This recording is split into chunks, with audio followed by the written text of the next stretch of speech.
Thank you for joining today's webinar.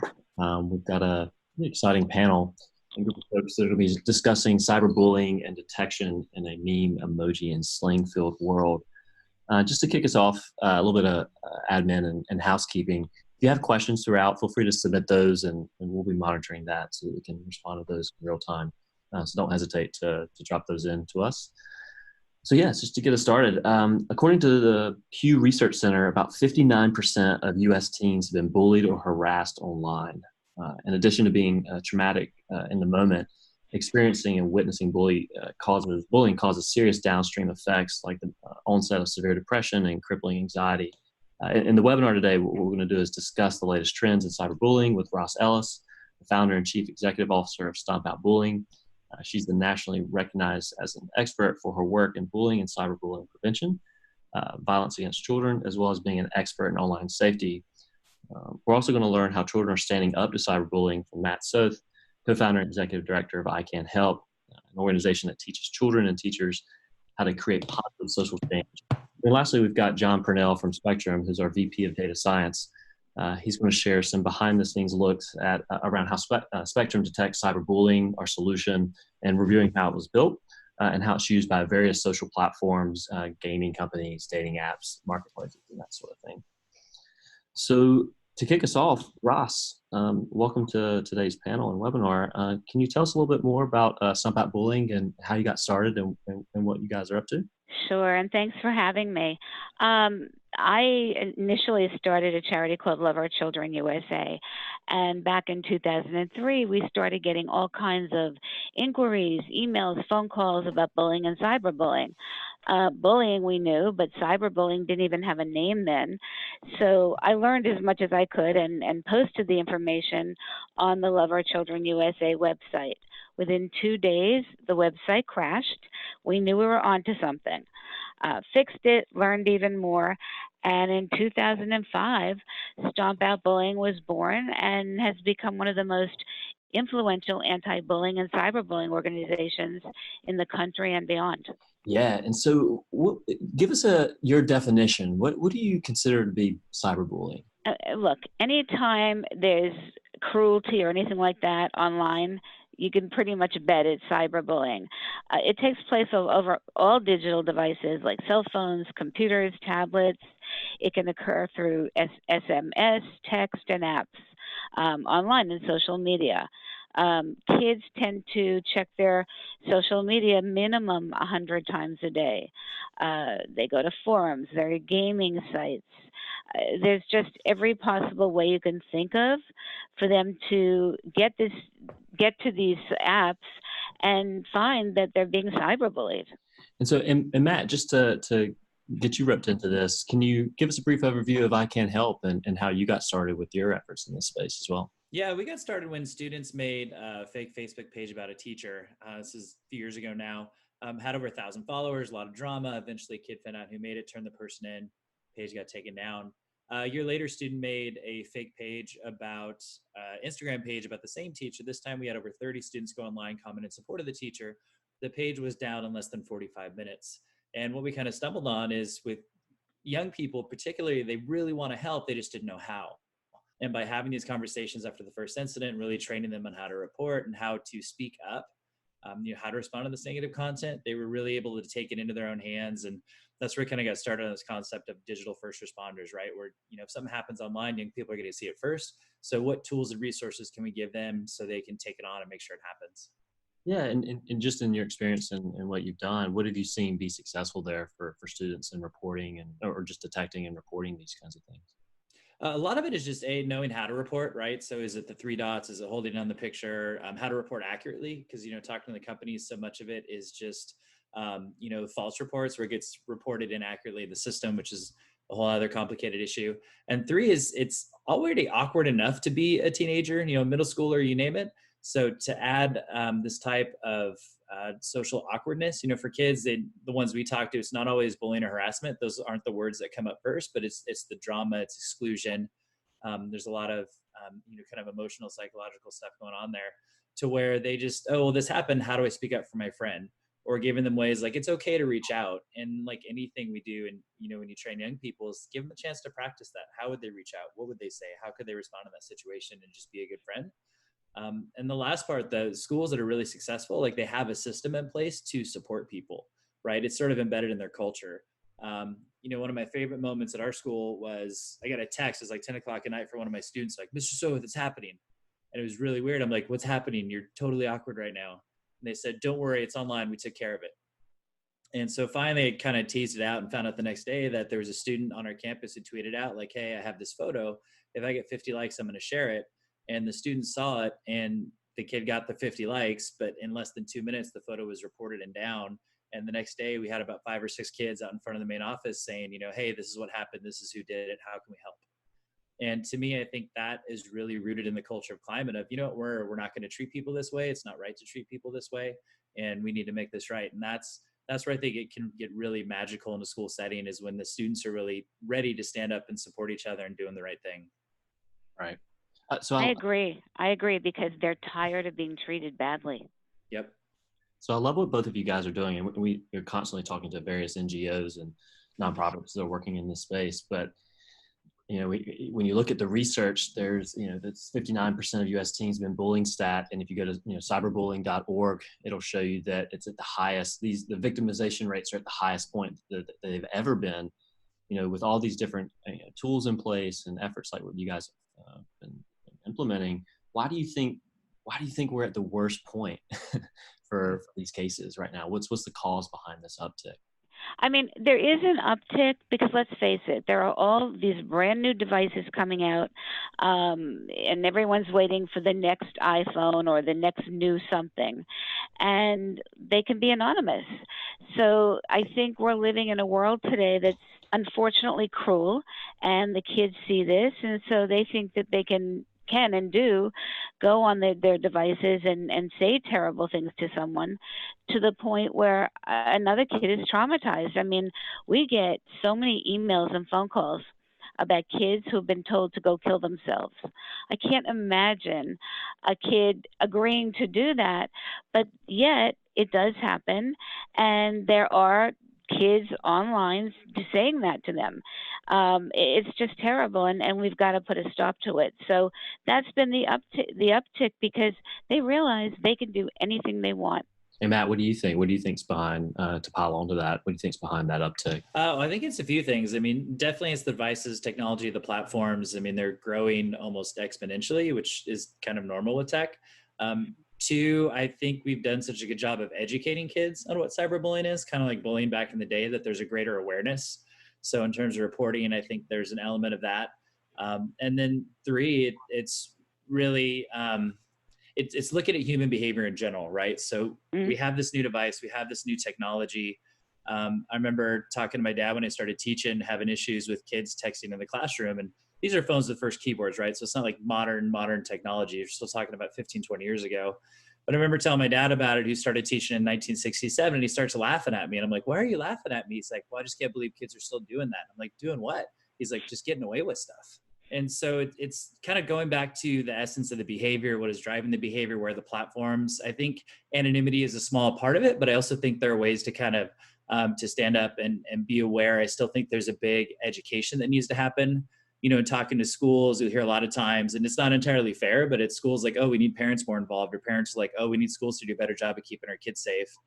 And you just get a lot of this back and forth of looking at what is the role of each individual in that. How can we support each other, either parents to kids, peer-to-peer, kid-to-kid, and even schools, and whether it's policy language, whether it's educational programming, it's digital literacy, it's social literacy, it's media literacy, and really getting to a point where we can just treat each other better across the board, and really know what impact this stuff is having.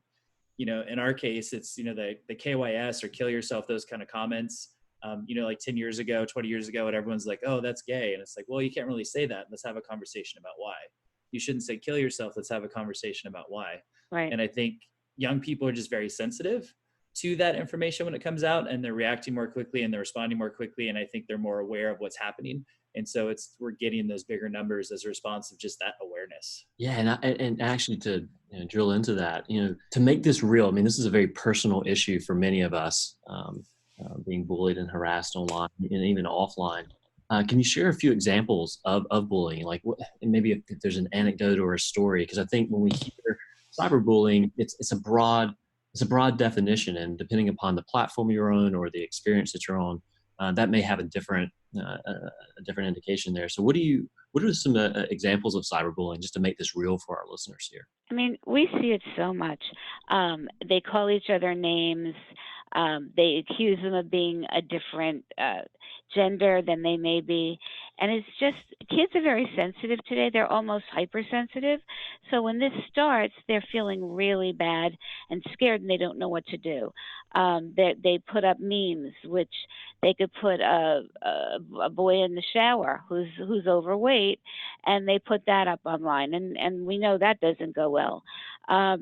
They have their slang language, like sassing is someone with an attitude, or the emojis, tomorrow going to be hella fire with the fire emoji, be there. So they go so fast with this that you can't keep up with these techniques.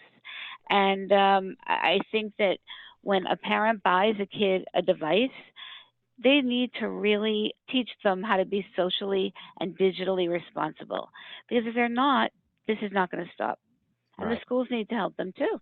And Ross, staying with you on this one, are there certain groups of people or individuals that are more susceptible to being bullied online from your perspective? Well, I think the A personality is going to be okay because they know how to stand up to the bully, because we never want them to ignore the bully, but especially online, we want them to block and delete. You have other children who are somewhat shy and timid, and so they're afraid to stand up to their cyberbully. They're afraid to block it, the message, and delete it. And that's the first thing we tell kids, because if you block it and delete it, you won't see it anymore. But yet, girls especially want to see what's being said about them. And Right. I always say to kids, if I'm wearing a red sweater and I ask you if you like my sweater and you tell me, that's okay.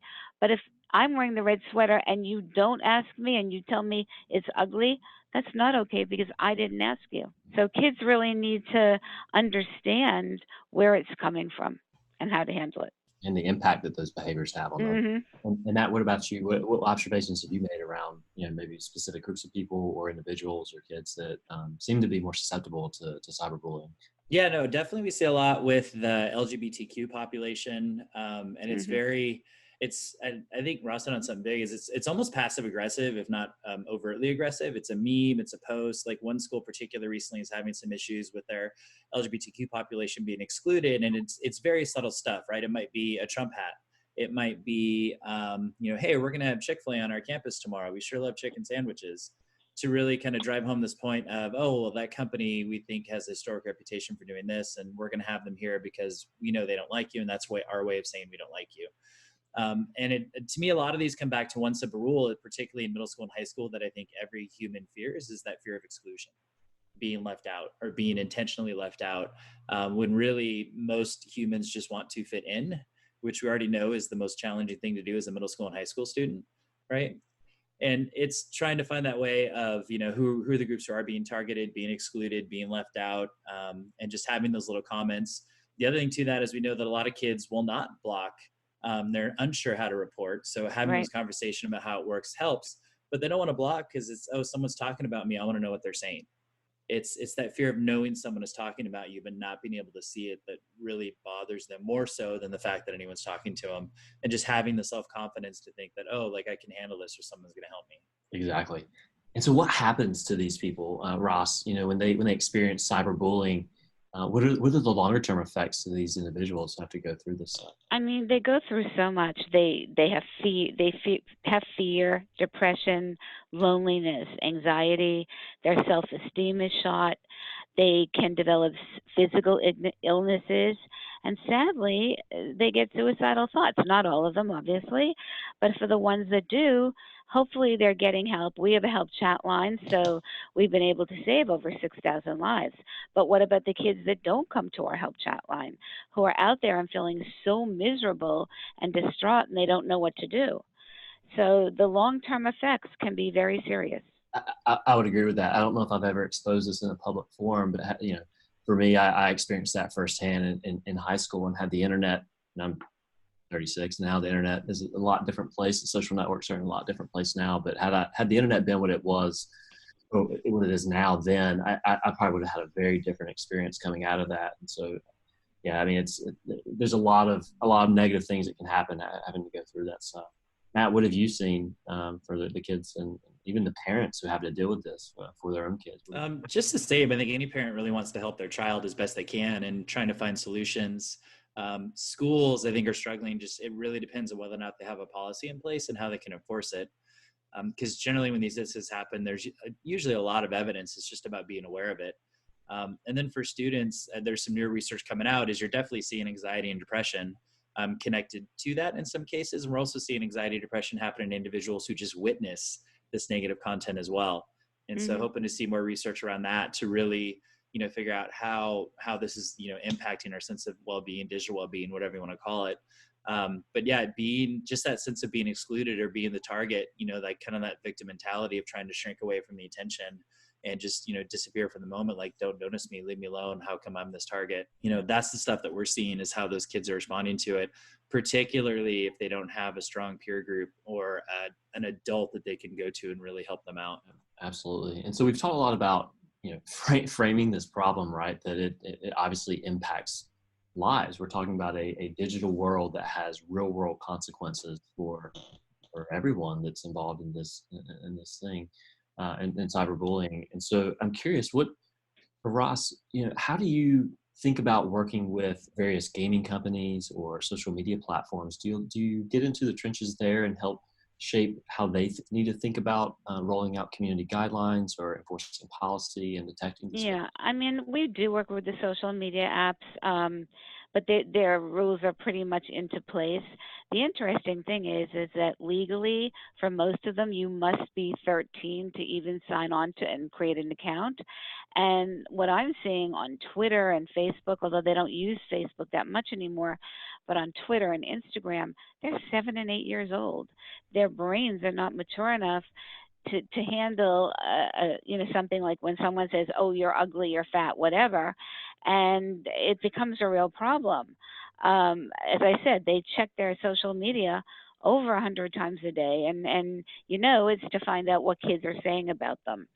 Um, I wish that they could do something different and use it to their advantage.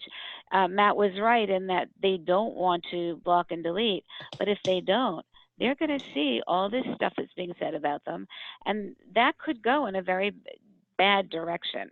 And the game, I'm not a gaming fan. I really have an issue with the gaming, simply because I think because it's so anonymous, someone could turn to a gamer and say, "Well, gee, I'd like to get to know you," or whatever.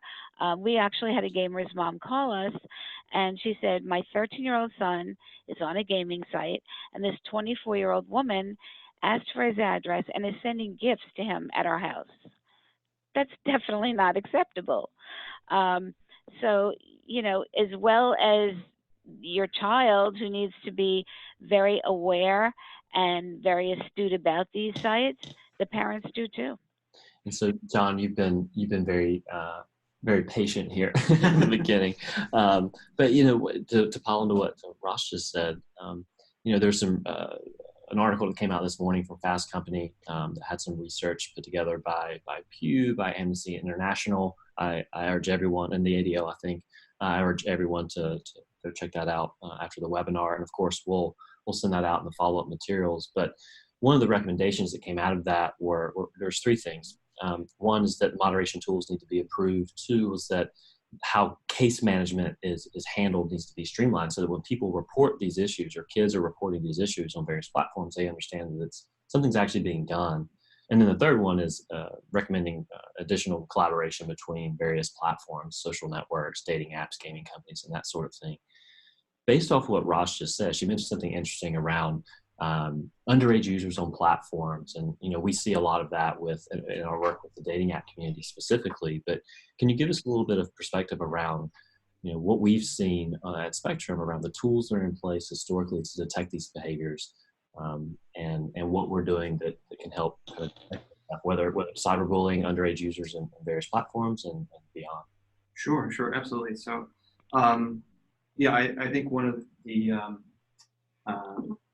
like on the first point of that article about moderation tools, I think that's definitely one of the Achilles heels here is we're effective tools to help moderators to dive into the situation that they're looking at, and to and in that line, it's one of the things where I think AI is starting to catch up in the natural language processing field. It's behind image and video detection, so it's something that's just in the last year and a half really coming along. But it's giving us a lot of great new tools.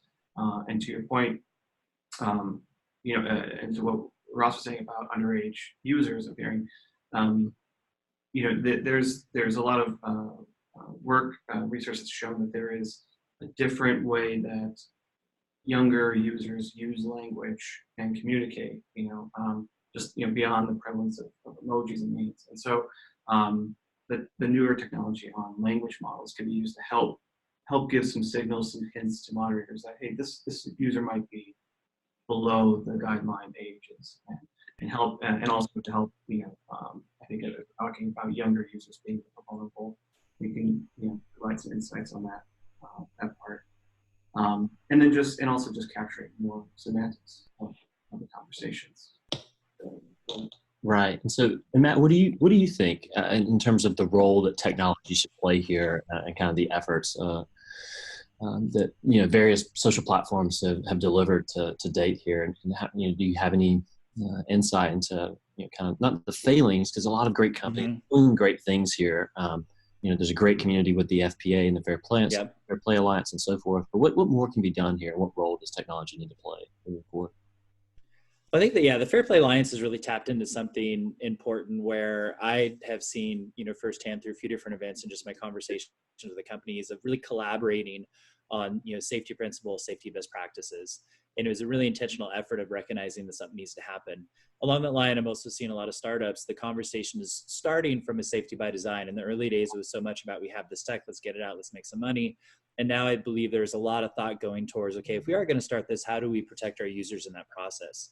And so you're seeing a lot of, ethical tech summits, ethical tech boards, advisory, research, you name it. Australia, there's the safety by design principles that have come out from their e-safety commissioner, Tweet and Jules. And you have, groups like All Tech is Human, who are bringing these companies together to have these larger, somewhat philosophical, but then breaking down into practical conversations like, is it reporting tools? Is it AI? We have better ways to track this. Even this week, you had the article from the New York Times, like specifically calling out what is happening in gaming and how to respond to this.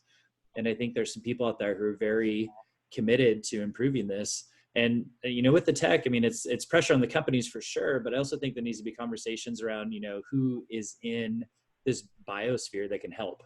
Right. So you have NGOs, you have special, tech groups, summit groups, research groups, think tanks. It really takes all of us down through parents, through schools, through users, kind of working together to not only identify this behavior, but to respond to it, to flag it, to report it, to kind of work together, much like we, neighborhood watch in our community. It really takes all of us creating systems, creating policy, and creating tools to kind of keep us safe online. And tech can definitely play a role in that. One of the studies I like to reference the most from last year really has to do with Blizzard Entertainment and how they managed to reduce their online negativity on their platform by like 43%. And they did it just through some experiments around incentivizing positive play. So there's definitely a role I think tech can play within the game. There's definitely a role I think users have in making it better. And we can definitely all work together and I think have a huge impact on this. I totally agree with that. Yeah, and Ross, what would you like to see happen for some of these, not just the gaming companies specifically, but just any social platform? What would you like to see improve on the technology side and the way that they implement these solutions? I'd like to definitely see them improve their reporting. There are one or two out there that say report here and then nothing is done. So I think when you say to a child that's on your site, report it, you need to follow through. But Matt was right, because we need schools, we need communities, we need technology companies all to work together, because otherwise we're never going to solve this problem. And it doesn't have to be a problem if everyone agrees that we need to help these kids and work hard to find a way, find a solution. Yeah, and Ross, staying with you for a bit, what keeps you up at night the most about this particular problem? Is it the tech? Is it the processes? Is it something larger, more macro at the macro level around politics or societal factors? But what do you think keeps you up at night about this particular problem? Did you ask me or Matt? Yeah, Ross, yeah. Oh, okay.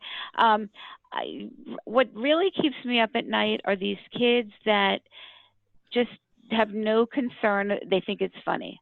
So I will check our transcripts from the night before from our help chat line, and kids are joking around, they're funny, or they're saying things that they really don't mean. And I think there are underlying causes for this, because they have to realize it's not a joke.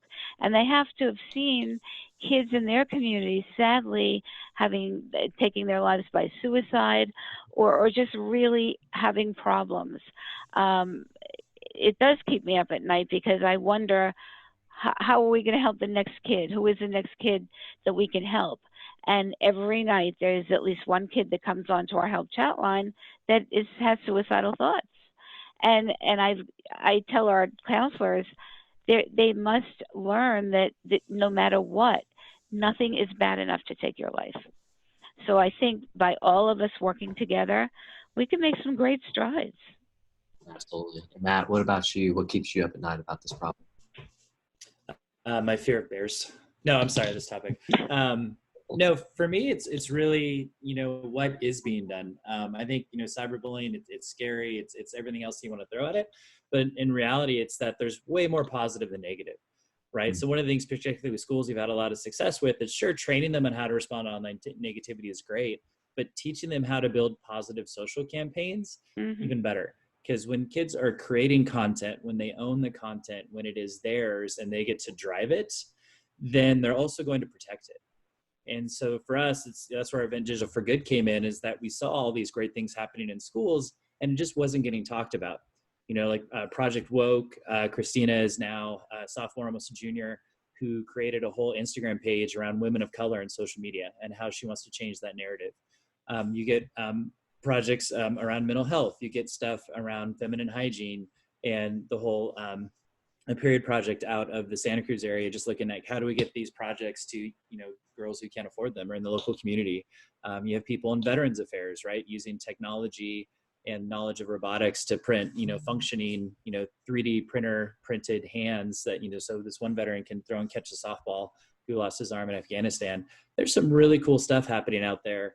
And I think in terms of solutions and things like that, what keeps me up is, yes, this is a serious problem, but I think there's a lot of positive stuff out there. I think young people, as we said earlier, they're tired of the drama and they really want to create something positive and do something good and leave an impact on the world. And if we can do a better job of amplifying those stories, young people, inspiring young people, I think there's a big impact that they can make and then we can make in sharing that and really connecting people with, hey, here's what you can do about it. Here's the impact you can make. And let's start pushing in that direction. Kind of the first rule of teacher classroom training is, instead of telling kids what they can't do, show them what they can do. And mm-hmm. you'd be amazed at the positive behavior that happens. And I think in social media, same kind of thing is, yes, there's negative stuff. We need to be able to respond to it, but there's a lot of really good stuff. And we need to start sharing those ideas and amplifying those stories, and more good things are going to happen. I agree. I mean, they need to feel like they own it. Yep. I agree. I mean, the thing that keeps me up at night, just to throw my hat into the ring here, and being a technologist, is I'm not convinced that the technology to date, or that has historically been applied to detecting these behaviors, is where we need to be. Obviously, that's why we started the company 2 years ago. It was really to solve a specific pain point in the workflow of this problem, which wasn't really around the moderation itself or the viewing of the tickets, but it was specifically around how do you detect this behavior with a high degree of confidence and accuracy. So Jon, can you talk to me a little bit about how difficult this is for companies to detect. I mean, there was, I think, MIT review article came out recently that showed that Facebook catches about 16% through their automated systems. And then there's research that shows only about 18% of people will flag other users. That means there's a whole bunch of behaviors out there that are going undetected. So why is this so hard to detect cyberbullying, as well as, underage users and human trafficking, sexual harassment, and so forth? Mm-hmm. Yeah, I think that was a very interesting paper. I mean, or article, because it started off with how well they're doing with capturing video and image, and I think they were saying that they're able to automatically capture 98% of terrorist content, which is great for their moderation team and not having to actually visibly see that. But yeah, clearly the 60% shows that the ability for going through the text and going through chats and conversations is limited. So I think it's a challenge. It's a couple of challenges. One of that, in the realm of AI, the NLP is still catching up with image processing, but also Facebook is facing internet's worth of problems, and so they're just seeing all sorts of behaviors, and they have to Millions of communities and languages exactly. and content types. Yes. Exactly. And I think a lot of the cyberbullying, to your question of what's complex about this problem is the contextual nature of it, right? And you can, in our approach to building tools like this, right? The first thing, you always start simple. The first thing you'd always do would be some sort of keyword extraction, and that can get you pretty far. That's good for profanity and certain terms like that. But then, when you start talking about emojis, when you start talking about memes, where when you talk about nuance of language, like sarcasm, we were talking earlier about the passive aggressive. So it's not, you can't clearly just by pattern matching find the stuff. Then it becomes more about getting the context. You have to go beyond the individual messages. You have to go in conversation, and then beyond the conversation is also, like you're saying, the community around it, and how does the community communicate? There's certain language that sometimes it is banter, it's friendly banter, and sometimes it is harassment, and it can be difficult to make that decision without the contextual nature. I think that what even makes it even more complex, going back to that Fast Company article, is the examples they gave were about networked harassment. So it's just that it's not only on one platform, it's across multiple platforms. Right. But that's also, I think, and because I'm coming from a tech perspective, that's also a addressable problem. You're talking about how we get platforms to work together, and there's a lot of work in AI and machine learning about what they call differential privacy.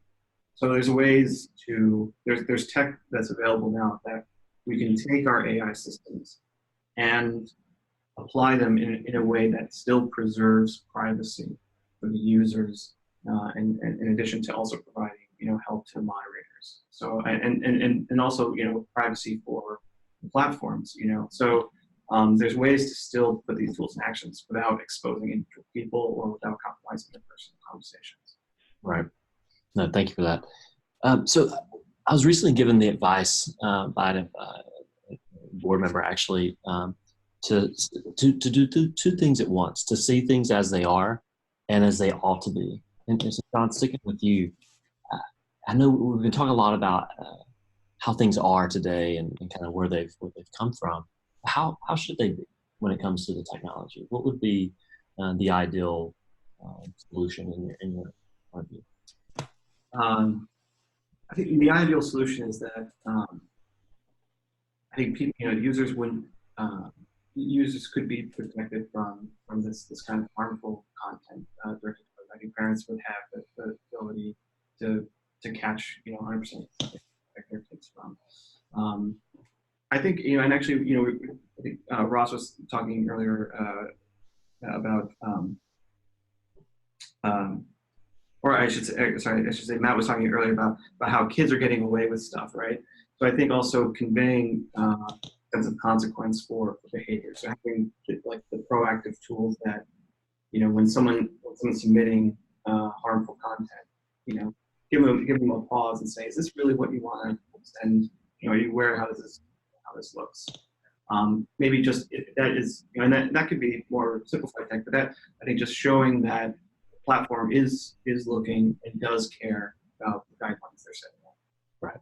So Ross, this one's for you. On that vein, let's say we get our stuff together, not we as a sector, but the industry at large, at various verticals, and we've got buy-in from major players, the Facebooks, the Googles, the Amazons. You've got the mid-tier players on the tech side, and then you've got all these different social networks. If we band together and actually pull this off and start to become much more effective at the detection side as well as the enforcement and moderation side, what does this look like? What do platforms look like? What, whether it's new features or the environment, what does the world look like at that point, in your opinion? Well, for me, we need to see that, right? If we can visualize what that right. looks like, then we can start to move towards that. Right, right. For me, the world would be very simple, and it's almost too simple, but by having everyone work together, including the parents, because parents feel like, I'm so busy, I have my job, it's driving me crazy, here's your new iPhone, take it. Schools very often will say it's not our job to help the kids with cyberbullying because it's not on our campus, but they're still the students. So if you have everyone take ownership and you have the kids take ownership and really involve them to a great extent, I think it could be terrific, because we're doing a town hall within the next month or so. And I think if you do this and you involve the kids, they do want the ownership. But everyone has to do it, the communities, the parents, the corporations, the technology companies, and the social media apps, mostly. Without mentioning names, there are social media apps that say, sure, we're going to help you out, just report it, and they don't. So we've got to make sure that if they're going to play in the playground, they have to do what's right. And Matt, for you, if we are successful as a collective trust and safety community at this, what does the world look like in your opinion? I think it's just it improves that experience, right? I think if anyone enters into this online world, like they want to know that they'll be like safe and protected.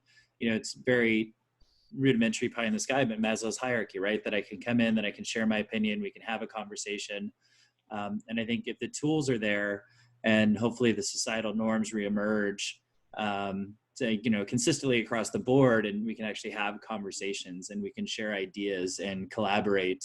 That's the perfect world scenario, that we get to a point of really detecting negative behavior, toxic behavior, and hopefully start amplifying, larger conversations that have a positive impact and sort of show, I think, where most people really are. Humans are inherently good. And so trying to get back to the point of, how do we find that commonality versus the general divisiveness that seems to be, pervading through our various silos. Mm-hmm. I think the internet, and I've been saying this for 2 years now since I've started Spectrum, that the internet experiences periods of heavy investment into infrastructure, the core things that are required to deliver e-commerce and social experiences and marketplaces, and those sorts of things. And then it swings over to the applications themselves, and people are drawn to different experiences through that infrastructure. I think right now what we're experiencing is a pendulum swing back into infrastructure investments. And I think, based on what you said earlier, Matt, safety by design is a core principle of that. But I'm encouraged by what I'm seeing as a pendulum swing back into infrastructure on a variety of different levels, just to usher in the next wave of applications for users. And I think trust and safety is at the forefront of that, which gives me hope that we're headed to the future that both of you just described. So we got a little bit of time left. I'd love to pull us out with really one last question. If you have one specific message that you'd like to leave our audience with, and again, we have folks from data science and machine learning, we have trust and safety executives, and also just individuals that are interested in this topic. Matt, what would be the one specific message that you would want to leave the audience with? It's a little sappy, but I'll qualify. I'll provide context. That's a good chat moderation word, right? No, just hope, right? I think any human being who entered this world and cares about it wants to make an impact and leave it better than when they left. And if you look at people working in trust and safety, I think, as you just mentioned, again, safety by design, just cannot impress upon that enough. And, the conversations I'm having, not only with young people, but with adults, is that there are a lot of people who really want to make good things happen. And again, if we can keep working towards that goal and really amplify that message, that's where I think we're going to start heading in a direction of making this internet really a better place that it can be. And for the most part that it is. And then along that line is like, what are the tools and resources we need to make sure that keeps happening, right? Be it, if it's going to be AI, if it's going to be content moderation, if it's us reporting, across the board, just, providing those tools, resources, education, and training. I think good things are on the horizon. We just need to keep building up those resources and supporting them. And Ross, how about you? What specific message would you want to leave our audience with today? Well, I agree with everything Matt said, but what I'm seeing here at Stomp Out Bullying, a lot of blame, because parents call us, they email, they're blaming the school and the teacher, and the teachers are saying this is not our it shouldn't be happening because it's not on our campus. Let the parents deal with it. So for me, for everybody to work together and stop the blaming and really take ownership, I think that everyone is going to be so much happier and healthier digitally and in every other way, even in the mental health area, because kids are terrified when they start seeing "go kill yourself" and all those horrible messages. But if we work together and everyone accepts the ownership, I think we can make great strides. Jon, and you can't say be best. What would be your specific message? Yeah, I think, I think I would the point I was kind of making earlier, which is that I think what I see when I look at, advances in tech is there's the stuff that's happening around text and understanding text is still, like, you see a lot of toy examples and adventure games and all that stuff. But I think behind it, I firmly believe that the technology that's very recently been coming out of academia is going to make drastic strides in addressing this. So I think the tech is there, and so even though the current tools that you might see in industry seem to fall woefully short, I think we're very close to seeing that being a revolutionary change across the industry in just performance and ability to capture this kind of behavior. Yeah, that would be my message as well, is that I think we get an interesting perspective from Facebook that this problem can't be solved, or years away from being able to solve it. And that's just not consistent with, I think, the results that we're seeing at Spectrum around how contextual AI can be applied to solving the detection issue of complex behaviors like cyberbullying. So thank you to our panelists for your expertise and engagement and thought leadership. Matt and Ross and JP, it's great to have you on today, and thank you to our listeners for your attendance as well. I urge all of you to check out I Can Help and what Matt's up to, and about bullying, and to learn more about what they're up to and see how you can get involved possibly. And we'll send a follow-up note afterwards with some key themes and some information based off the discussion. But appreciate your time today, and thank you very much. Thank you. Yeah, thank you. Appreciate it.